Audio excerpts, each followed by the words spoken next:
बने एक दूजे के वास्ते पार्ट लास्ट। एक कमरे में शानवी एक चेयर पर बैठी थी। उसके हाथ को रस्सी से बांधा गया था। उसके आंखों पर पट्टी बांधी थी उसने। हालांकि वो डरी हुई थी लेकिन फिर भी वो खुद को शांत करने की कोशिश कर रही थी। उसे पता था कि उसके साथ ऐसा कुछ होगा लेकिन फिर भी उसे डर लग रहा था। उसने अपने सामने बैठे उस इंसान को देखा। वो विकास रायचंद था।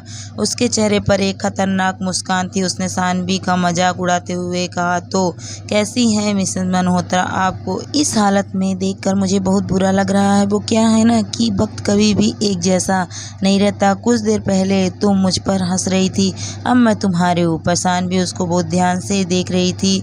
वो हल्का सा हंसते हुए बोली, हाँ, लगता है तुमने अभी तक अपना सबक नहीं सीखा, इसीलिए अपनी मौत को बुला रहे हो। इस पर विकास जोर जोर से हंसने लगा और बोला, क्या बात है लड़की, अभी तक तुम्हारी अक्ल ठिकाने नहीं आई, इसीलिए मौत के मुंह में खड़ी होकर भी मुझसे जबान लड़ाने की कोशिश कर रही है। तुझे क्या लगा तुझे वंश बचा लेगा? अरे उसे जब इस जगह का पता चलेगा तब ना वो कभी सोच भी नहीं पाएगा कि मैंने तुझे शहर के बाहर इस अंडरग्राउंड पार्किंग में रखा है, और अगर पता भी चल गया तो वो यहाँ तक पहुँच नहीं पाएगा। यहाँ पर चप्पे चप्पे पर मैंने मौत का जाल बिछा रखा है, वो तुझ तक जिंदा नहीं पहुँचेगा। ये बोलकर विकास जोर जोर से हंसने लगा और बोला, मैं उसको कैसे भूल सकता हूँ, मुझे उससे भी तो अपना बदला लेना है। मैंने ये सारे जाल उसी के लिए तो बिछाए हैं। आज मैं तुम दोनों को मारकर अपना बदला पूरा करूंगा। ये सुनकर शानवी डर गई, पर उसने खुद को शांत दिखाते हुए उसने उससे पूछा, क्यों, आखिर क्यों तुम मुझे मारना चाहते हो? तुमने मेरे परिवार को तो पहले ही मार दिए, मुझसे मेरा बचपन छीन लिया, मेरा परिवार मेरे आंखों के सामने जलकर राख हो गया। क्यों, क्या मिला तुम्हें? ये सब करके विकास ने तपाक से नफरत से भरे लहजे में कहा, शांति, शांति मिली। अपने जगह से उठकर शानवी की तरफ जाते हुए बोला, जब मैंने उनकी चीखें सुनी तो एक अजीब सा सुकून मिला मुझे। जब तुम्हारी माँ ने कॉलेज में सबके सामने मुझे थप्पड़ मारा और लोगों ने मेरा मजाक बनाया, उनकी आवाज़ें, उनकी वो हंसी मेरे कानों में गूंजती थी। मुझे हर पल वो थप्पड़ याद आता था, और वो तुम्हारा बुढ़ा दादा, उसने तो मेरी सबके सामने बेइज्जती की थी। जब मैंने उसको सीढ़ी से धकेला तो मेरे दिल को बहुत सुकून मिला। मैं श्रुति को मारना नहीं चाहता था, लेकिन उसने मुझे नहीं, अपनी मौत को चुना। अच्छा ही है, अगर वो मेरी नहीं हो सकी तो उसे किसी के साथ भी खुश रहने का कोई हक नहीं था। और मुझे तुमसे बेइंतहा नफरत है। तुम उन दोनों के प्यार की निशानी हो और मैं उन दोनों की कोई भी निशानी नहीं रहने दे सकता। ये सुनकर शानवी की आंखों में आंसू निकल आए। उसने गुस्से से भरे तेज आवाज़ में बोला, विकास रायचंद, तुम एक निहायत ही घटिया और गिरे हुए इंसान हो। अब मुझे तुम्हें अपने हाथों से मारकर ही शांति मिलेगी। इस बात पर विकास पागलों की तरह जोर जोर से हंसते हुए बोला, क्या तुम पागल हो जो अपने मौत के इतना करीब होकर भी मुझे मारने की सोच रही हो? तुम सच में बहुत बेवकूफ़ लड़की हो, लेकिन इस बार मैं तुमको जिंदा रखने की गलती नहीं करूंगा। मैं तुमको भी ठीक वैसे ही मारूंगा जैसे मैंने तुम्हारे पूरे परिवार को मारा था। उसने अपने आदमियों को इशारा किया। उसके आदमियों ने शानवी के ऊपर पेट्रोल डालना शुरू कर दिया। शानवी बहुत डरी हुई थी, लेकिन उसने गुस्से भरे नज़रों से विकास को देखा। विकास शानवी को इतना शांत देखकर बोला, घबराओ मत, मैं तुम्हें इतनी आसानी से नहीं मारूंगा। पहले तुम्हारी आंखों के सामने तुम्हारे पति को मारूंगा, फिर मैं तुम्हें मुक्ति दूंगा। ये बोलकर वो जोर जोर से हंसने लगा। शानवी को अब सच में डर लगने लगा। वो मन ही मन मनाने लगी कि वंश यहाँ ना आए। तभी बाहर उसे गोलियों की आवाज़ सुनाई देने लगी। विकास गोलियों की आवाज़ सुनकर बोला, लगता है वो आ गया, अब मज़ा आएगा। शानवी की दिल की धड़कनें बहुत तेज होने लगी। जैसे जैसे गोलियों की आवाज़ बढ़ रही थी वैसे वैसे उसकी दिल की धड़कनें भी बढ़ती जा रही थी। लगभग आधे घंटे के बाद अचानक से सब शांत हो गए। तभी विकास का फ़ोन बजा। विकास ने हंसते हुए कहा, हाँ, उसको लेकर अंदर आओ। तभी सामने से कुछ आदमी बंस को अपने साथ लेकर आए। उन्होंने बंस के दोनों हाथों को पीछे की ओर बांध रखा था। उसके होंठों पे हल्का सा खून लगा था। उन्होंने उसको अंदर लाकर ज़मीन पर धक्का दे दिया। सानवी ने बंस को इस हालत में देखा तो उसके दिल में बहुत ज़ोरों का दर्द महसूस हुआ। उसने बंस को हमेशा अपना सर घमंड से उठाए देखा था।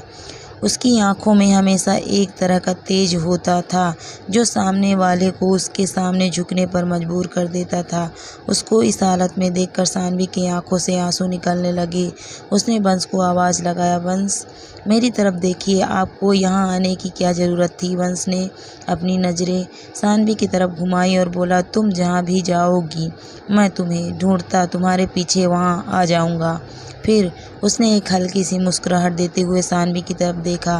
सानवी ने भी बंस के आंखों में देखा और उस वक्त उसको ये एहसास हुआ कि वो बंस से कितना प्यार करती है और उसने रोते हुए हल्की आवाज़ में कहा, बंस, मुझे माफ़ कर दीजिए, मैं आपको पत्नी का सुख नहीं दे पाई, हो सके तो मुझे माफ़ कर दीजिएगा। ये बोलते हुए वो उस आदमी की तरफ देखने लगी जो बंस को अंदर लेकर आया था।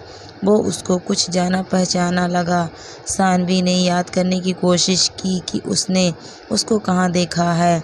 उसे याद आया कि वो उसको इटली में उसके शो में देखा था और आज सुबह रायचंद हाउस के बाहर उसे समझ में आया तो उसने अपनी आंखें बड़ी करके हैरानी से बंस की तरफ देखा। बंस भी समझ गया कि सानवी सब समझ गई है तो उसने हल्की सी मुस्कान के साथ सानवी को आंख मार दी। सानवी बंस की इस हरकत से हैरान हो गई और उसने मन ही मन सोचा, इसका मतलब बंस नाटक कर रहे हैं, ये उनका गार्ड है। ये सोचकर सानवी के भी चेहरे पर हल्की सी हंसी आ गई। विकास ने दोनों को यूं प्यार में डूबा देखा तो उसने उन दोनों से कहा, क्या बात है, तुम लोग तो सच में एक दूसरे के प्यार में खो गए हो। पर ज़्यादा देर नहीं, अब तुम लोग मरने वाले हो। आखिर तुम लोग मेरी जाल में फंस ही गए। अब मैं तुम दोनों को मार कर अपना बदला लूँगा। तभी सानवी ज़ोर ज़ोर से हंसने लगी। उसको यूं हंसते देख विकास ने सोचा कि क्या ये लड़की पागल हो गई है। सानवी बोली, मानना पड़ेगा वंश, क्या प्लान बनाया आपने इस चूहे को बिल से निकालने के लिए। विकास को एक जोर का झटका लगा। उसने सोचा, ये लड़की ये क्या बोल रही है, प्लान, कैसा प्लान। बंस अचानक से अपने जगह खड़ा हो गया। उसके पीछे बंधे हाथ अब खुल गए थे। वो बोला, मैं बताता हूँ। ये बोलकर वो आगे बढ़ा और उसने विकास के सीने पर एक जोर की लात मारी। विकास दूर जाकर गिरा। उसने अपने सीने पर हाथ रख लिया। उसने बंस से पूछा, तुम्हारे हाथ तो बंधे थे ना। फिर अपने आदमियों की तरफ देखकर बोला, तुम लोग देख क्या रहे हो, पकड़ो इसे। सारे आदमी बोले, यस सर, और सब ने विकास को घेर लिया और मारना शुरू कर दिया। फिर उसको चेयर पर बांध दिया। बंस ने बोला, ये जो भी सब हुआ है ना, वो सब हमारा ही प्लान था। तुमको तुम्हारे बिल से निकालने के लिए हमें पता था कि तुम हमारे जाल में ज़रूर फंसोगे और तुम फंस गए। तुम्हारी कंपनी को खरीदना, तुम्हारे घर की नीलामी, सब मेरे प्लान का हिस्सा था। तुमने सोचा भी कैसे कि तुम मेरे रहते सानवी को हाथ भी लगा सकते हो। सानवी को मैंने अपनी मर्जी से तुम्हें किडनैप करने दिया। मुझे नहीं लगा था कि तुम इतने बेवकूफ़ होगे। वंश सानवी की तरफ मुड़ा और उसने सानवी को आज़ाद किया और सानवी ने विकास के गालों पर एक के बाद एक कई थप्पड़ बरसाए। उसको ऐसा करता देख बंस को अपने दिल में तकलीफ महसूस हुई। उसने सानवी से कहा, तुम इसको कैसी सज़ा देना चाहती हो। सानवी बोली, वैसे ही जैसे ये मुझे मारना चाहता था और जैसे इसने मेरे परिवार को जलाया था। ये सुनते ही बंस के गार्ड्स ने विकास के ऊपर पेट्रोल डाल दिया। विकास रहम की भीख मांगने लगा लेकिन सब दूर हट गए। सानवी ने लाइटर जलाने के लिए उठाया ही था कि बंस ने उसे रोक लिया। उसे याद आया कि सानवी के ऊपर भी पेट्रोल डाला गया है। उसने उसके हाथों से लाइटर लेकर खुद आग लगा दी। अब वहाँ सिर्फ विकास की चीखें सुनाई दे रही थी। सानवी उसको यूं जलते हुए देखे जा रही थी। वंश ने उसे अपने गले से लगा लिया और दोनों घर आ गए। रात हो गई थी।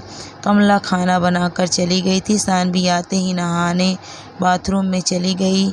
वो काफ़ी देर तक नहाती रही। वंश उसको इंतज़ार कर रहा था। वो जानता था कि आज वो बहुत ज़्यादा तकलीफ़ में है। सानवी बाथरोब पहने बाहर निकली तो वंश ने उसे गले से लगा लिया। सानवी भी वंश के लगते ही ज़ोर ज़ोर से रोने लगी। वंश उसको काफ़ी देर तक यूं ही अपने गले लगाए रखा। जब सानवी चुप हो गई तो उसने कहा, अब सब खत्म हो गया। अब तुम आज़ादी की सांस ले सकती हो। आज से तुम अपना बीता कल भूल जाओ और आने वाली खुशियों पर ध्यान दो। ये बोलकर उसने सानवी के गालों पर किस कर लिया। सानवी ने वंश से पूछा, आपको कैसे पता चला मैं कहाँ हूँ? इस पर वंश बोला, मैंने जो ट्रांसमीटर तुम्हें दिया था उसी से तुम्हारी लोकेशन पता चली और उस विकास ने तो तुम्हें खुद ही बताया कि वहाँ पर मौत का जाल है। तो हमने सब पता लगा लिया और वक्त रहते बहुत सारे आदमियों को बुला लिया।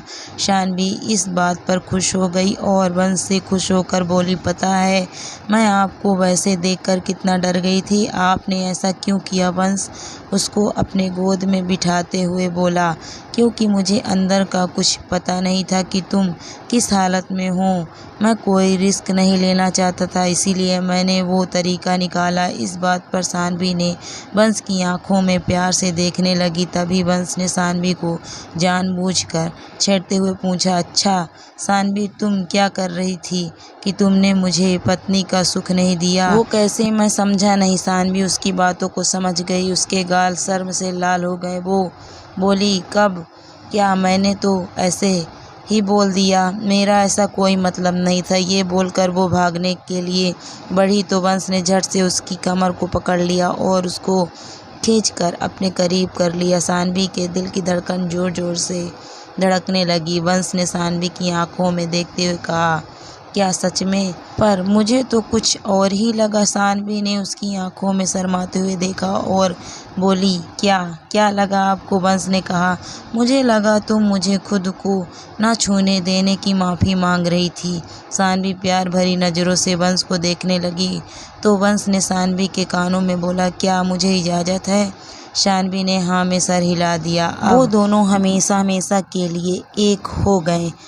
दोस्तों, कहानी आपको कैसी लगी कमेंट करके ज़रूर बताइए। कहानी अच्छी लगी है तो वीडियो को लाइक करें और अगर आप मेरे चैनल पर नए हैं तो प्लीज़ मेरे चैनल को सब्सक्राइब भी करें। ये कहानी का लास्ट पार्ट था। अगर आपको कहानी समझ में नहीं आई है तो आप और भी पार्ट पिछली वीडियो में देख सकते हैं। Thank you for watching my video.